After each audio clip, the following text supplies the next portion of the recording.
شپرا ان کا نام ہے. آگے جو ہے وہ it is so difficult I کی ناٹ پروناؤنس. میں اپنی بہن سے معذرت چاہتا ہوں. یہ آگے ہے SRIVASTAVA.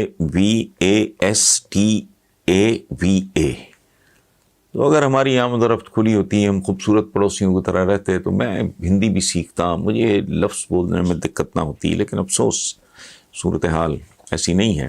بہرحال ہماری یہ بہن شپرا کہتی ہیں کہ میں انڈیا سے آپ کی ویڈیوز دیکھتی ہوں. آپ کی سب سے بڑی خوبی یہ ہے کہ آپ کوئی بناوٹی بات نہیں کرتے، جو ہوتا ہے سیدھی طرح بول دیتے ہیں.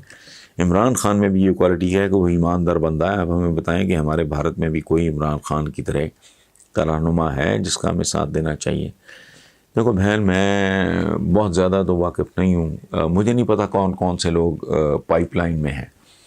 جو آپ لوگوں کی بڑی لیڈرشپ ہے، وہ کانگریس ہو گئی، یہ جو حکمران، ان سے تو میں واقف ہوں، جانتا ہوں یہ کرتے کیا ہیں. یہ ان کے بیانات بھی یہاں ہمارے یہاں چھپتے ہیں، ہم کوئی ٹیلی ویژن پہ بھی دیکھ لیتے ہیں. لیکن کون پائپ لائن میں ہے؟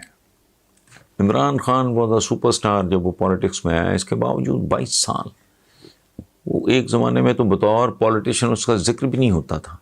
سو آئی ہیو نو آئیڈیا کہ آپ کے ملک میں کون کون سے لوگ ہیں جو اس وقت پروسیس میں ہیں. تو آئی ایم سوری، میں نہیں سجیسٹ کر سکتا. لیکن ایک بنیادی بات میں آپ کو عرض کر دیتا ہوں. دنیا گلوبل ولیج ہے. ہمیں گلوبل ولیج کے شہریوں کی طرح سوچنا چاہیے. اور پڑوسیوں کو تو ویسے بھی بہت حقوق ہوتے ہیں، کو بھائی چارہ.